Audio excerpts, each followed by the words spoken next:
Welcome to Breathe, a podcast series by the Africa Biodiversity Collaborative Group, where we take you on a captivating journey into the world of Africa's biodiversity conservation.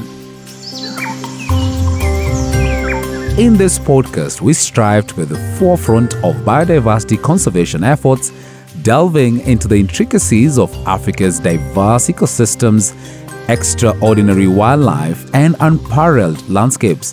Our aim is to ignite action and foster collaborations that bring about effective solutions. Join us as we engage with leading experts, passionate conservationists, and local communities who work tirelessly to safeguard Africa's natural heritage. So, whether you're an ardent nature enthusiast, a scientist, a policymaker, or simply someone curious about the wonders of Africa's biodiversity, this podcast is tailor-made for you.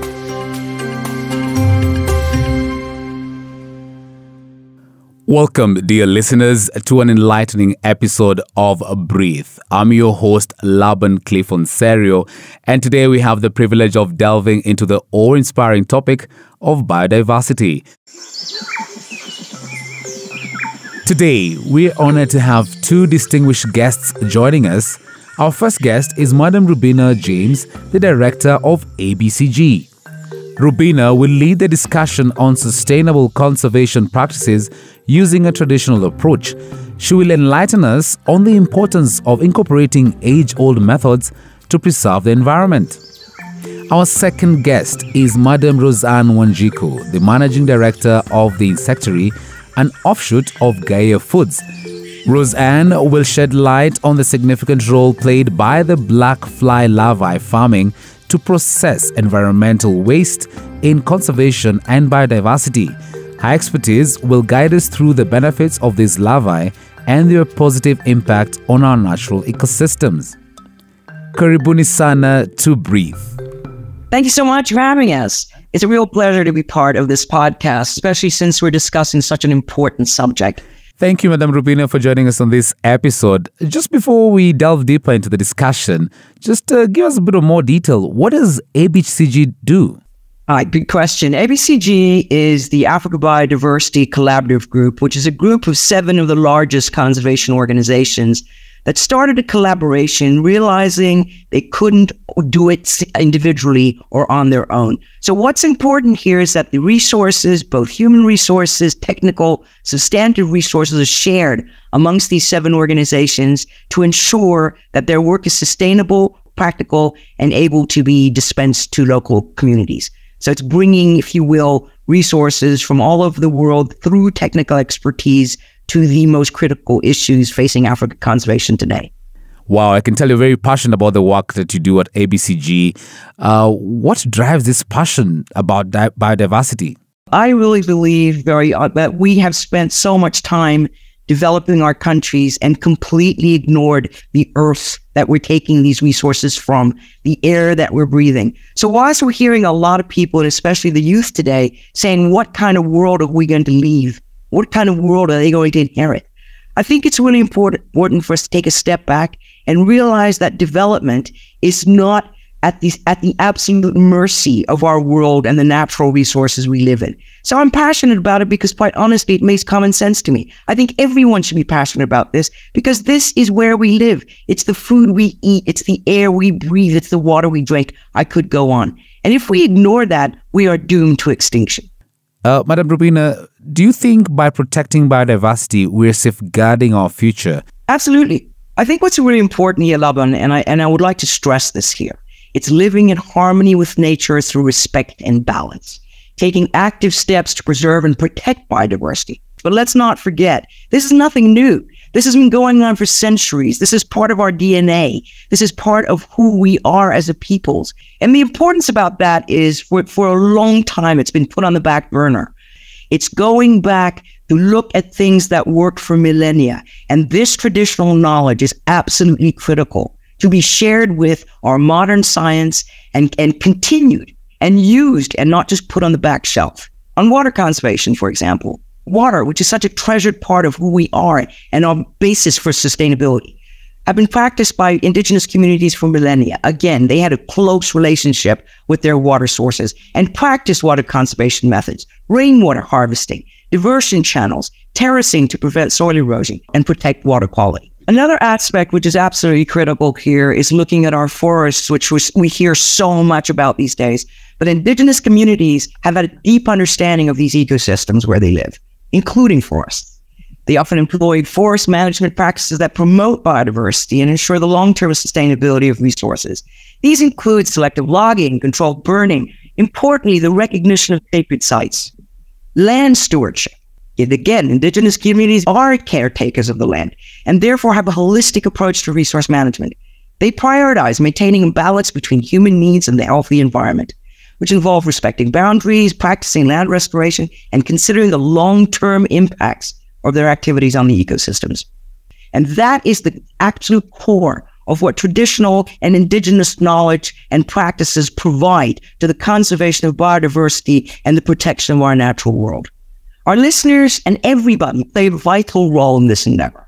By implementing knowledge they've gained today, for example, you can make a positive impact on the environment and inspire others to do the same.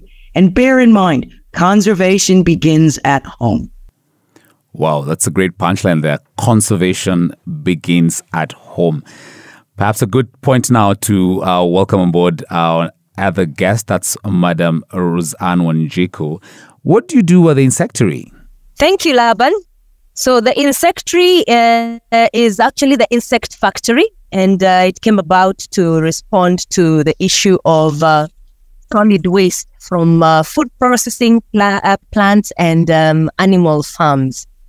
So what we do is we use insect technology to turn trash and waste into valuable resources that can then be used by other people as primary production resources, mainly animal feeds and fertilizer. And while we are at it, we also encourage people who are having waste to take up insect technology in order to process their own waste. So the reason why the Insectary really is keen about environment is because the environment that we are in is much, much better when we have less of waste in it. For instance, right now, I am seated out here breathing the air from the trees that have been planted with frass that has come from insects that have digested black soldier fly larvae that has digested waste. Without the black soldier fly, the world, the environment is choked in waste. One of the characteristics of waste is really, really a bad smell. So the black soldier fly is a really magnificent insect. It's a really magnificent technology. Once you have inoculated your waste with black soldier fly, it ceases being waste. It becomes a resource. The smell goes. The lack of value is effaced. And with time, 14 days, quickly even, your waste becomes a valuable input. You have feed for your chicken, you have feed for your pigs, you have feed for your fish, and you have fertilizer for your soil and your plants and, and your vegetables. So how much better can it be, really? The insect is amazing. Thank you, Madam Roseanne. Just from your response, I can tell you're enjoying the beauty of nature. How do the traditional ways of conserving our environment relate to what you do at the Insectary? It relates to what we do at the Insectary extremely directly. Who would have thought that a simple larvae would actually do such great things as to help us grow trees, grow plants around us, helping us sit under the trees in the midday sun, having a discussion about breathing fresh air, really. I like the name of the podcast, Breathe. It's not merely an ethical imperative, but I think it's also a practical necessity since time immemorial. I like what Rubina has just said, that it's really traditional knowledge. And here I'd like to point out that we came across the black soldier fly even before we knew what it really was. The Insectary has been working on waste management, but even before we became the Insectary, the waste was still there. And when we were looking to see how we can dispose of it, we would find worms and larvae eating into the potato peels, eating into the other restaurant wastes, and would be a little bit incensed about it, only to find a few years later that that is really the thing that helps even degenerate the waste, and have a partner who would remove the waste equally fast in line with the food that we are producing. So black soldier fly farming has become integral in processes where food and animals are staying. The black soldier fly has a preference for animal manure, mixed with other waste products also. It becomes quite nutritious for it. And the aspect of the black soldier fly finishing off the food within a very short time of up to 10 to 12 days makes it the ideal partner in these modern food production systems. Well said. Together we can create a ripple effect of awareness and action that will reverberate across the globe.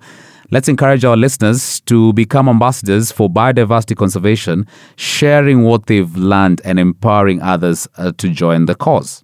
Indeed, Laban Cliff, the future of our planet and the generations to come rests in our hands. When we unite our efforts to cherish and protect the wondrous tapestry that is life, I think the results can only be positive. Fantastic. And of course, just before we close, I just want to just pose a question maybe to Madam Rubina as well. You started us off so well. I think maybe is there any top of mind closing remarks you'd like to share, even just after listening to Roseanne, enjoying a breath of fresh air? Absolutely, Laban. Let me, and I really appreciate you giving me this, because I think what's really important here, and this is one very major thing for our listeners. Many scientists today think that we're going through the 6th mass extinction in history. This time, it's not about things flying out from space, asteroids destroying dinosaurs. It's us, Homo sapiens. What's really critical here is that each and every person remember that this is not something that scientists take care of. This is our home, our planet. It's the air we breathe, the water we drink. Please, I implore you, take this seriously. This is our future. This is our future. Thank you once again for joining us today, Madam Rubina and Madam Roseanne. It has been a truly enlightening conversation, and I'm certain that our listeners have gained valuable insights. Now, remember, listeners, it's up to each and every one of us to preserve biodiversity, an essential path towards a sustainable future. That concludes today's episode of Breathe. Stay tuned for more thought-provoking discussions on our magnificent planet. This is Breathe. I am Laban Clay Fonserio. Take care of yourselves and our environment. Together, we can make a difference. See you in the next Breathe episode.